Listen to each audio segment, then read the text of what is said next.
Trump tariff ఇబ్బందులు తాత్కాలికమేనని, ప్రధాని వాటిని సమర్థంగా పరిష్కరిస్తారని సీఎం చంద్రబాబు అభిప్రాయపడ్డారు.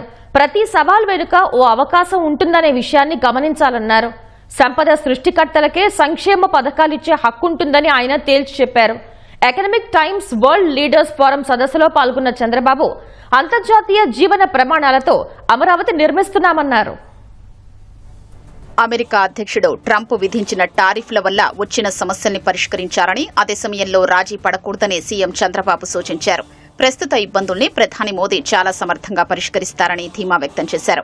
ప్రముఖ దినపత్రిక ఎకనామిక్ టైమ్స్ ఆధ్వర్యంలో శుక్రవారం ఢిల్లీలో జరిగిన వరల్డ్ లీడర్స్ ఫోరం సదస్సులో చంద్రబాబు ప్రసంగించారు. ప్రపంచంలో ఏ దేశమైనా రాష్ట్రమైనా సంక్షేమం లేకుండా మనుగడ సాగించలేవన్న ఆయన, సంస్కరణల కారణంగా దేశంలో పోర్టులు, ఎయిర్పోర్టులు, రోడ్లు, టెలికమ్యూనికేషన్లు, విద్యుత్ ప్రాజెక్టులు, కళాశాలల్లాంటి ఆస్తులు వచ్చాయన్నారు. దేశంలో సంపద సృష్టి జరిగి ప్రభుత్వాలకు రాబడి పెరిగిందన్న చంద్రబాబు, పేద ధనిక వర్గాల మధ్య అంతరాన్ని తగ్గించడంలో భాగంగానే సంక్షేమ పథకాలు అమలు చేస్తున్నామన్నారు.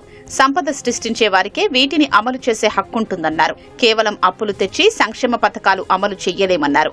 అలాగే రాష్ట్రానికి సంపద సృష్టించి ప్రజల్ని పేదరికంలో ఉంచడం కూడా మేలు చెయ్యదని పేర్కొన్నారు.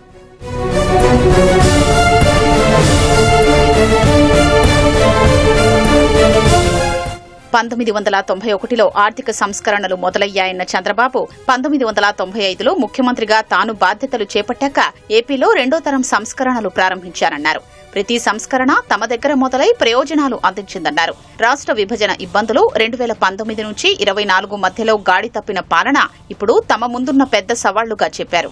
దశాబ్దాల క్రితం వ్యాపారవేత్తలు ఇచ్చిన సీఈఓ బిరుదు తనకు నష్టం చేసిందన్న చంద్రబాబు, ముఖ్యమంత్రిగా రాష్ట్రాన్ని నడిపించడం తెలియదని తనను నిందించారన్నారు.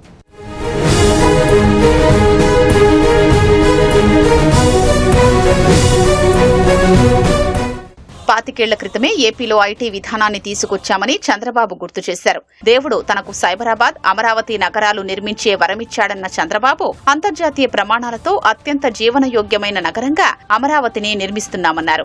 వ్యక్తిగత ఏసీల అవసరం లేకుండా డిస్టింక్ట్ కూలింగ్ వ్యవస్థను ప్రవేశపెడుతున్నామని చెప్పారు. సంతోషంగా జీవించాలనుకున్నవారు అమరావతికి వచ్చి స్థిరపడొచ్చన్నారు. భవిష్యత్తులో హైదరాబాద్, అమరావతిల మధ్య ఉత్తమ నగరాల పోటీ ఉంటుందని చంద్రబాబు అభిప్రాయపడ్డారు.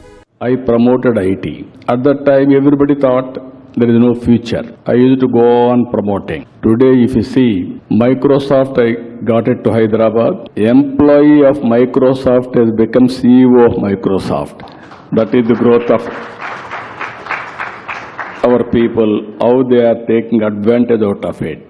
If you go all over the world, Indians, wherever you go, any country, highest per capita income, Indians. Among Indians, 30 to 35% are Telugu community. That is the strength of Andhra Pradesh as on now. Now I wanted to make it very clear, Indians are going to become number 1 by 2047, Indians and India. గతేడాది కాలంలో రాష్ట్రానికి 10 లక్షల కోట్ల పెట్టుబడులు తెచ్చామన్న CM, ease of doing business నుంచి speed of doing business విధానానికి మళ్లడం వల్ల పెద్ద కంపెనీలు వస్తున్నాయన్నారు. లక్ష్మీ మిత్తల్ 1,00,000 కోట్లతో స్టీల్ సిటీ నిర్మించబోతున్నారని సీఎం చెప్పారు. బీపీసీఎల్ రిఫైనరీ ద్వారా మరో 1,00,000 కోట్ల పెట్టుబడి వస్తుందన్నారు. టీసీఎస్, గూగుల్ లాంటి దిగ్గజ కంపెనీలు కూడా ఏపీకి వస్తున్నాయన్నారు. ఒక్క గ్రీన్ ఎనర్జీలోనే 10 లక్షల కోట్ల పెట్టుబడులు ఆకర్షించడానికి ప్రయత్నిస్తున్నామన్నారు.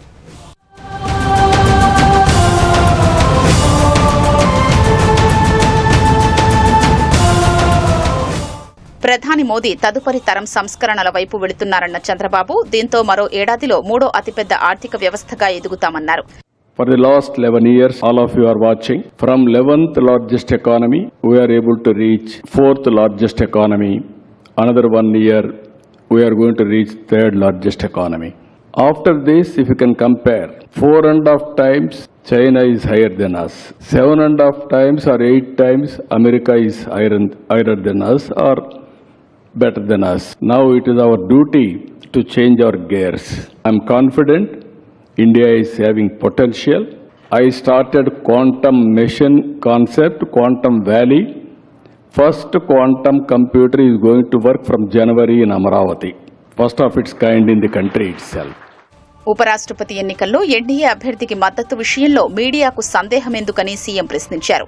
ఒక అనుమానం సృష్టించి వ్యక్తులు పార్టీల విశ్వసనీయతతో ఆడుకోవడం సరికాదన్నారు. ఓటర్ల జాబితా సవరణ అన్నది నిరంతర ప్రక్రియ అన్న సీఎం రాష్ట్ర, జాతీయ స్థాయిలో ఎన్నికల సంఘాలు స్వయం ప్రతిపత్తితో పనిచేస్తున్నాయన్నారు. తప్పొప్పుల పరిశీలనకు రాజకీయ పార్టీలు బూత్ స్థాయి ఏజెంట్లకు కూడా ఓటర్ల జాబితా ఇస్తాయన్న చంద్రబాబు అందువల్ల ఓటర్ల జాబితా తయారీపై అనుమానాలు అక్కర్లేదన్నారు.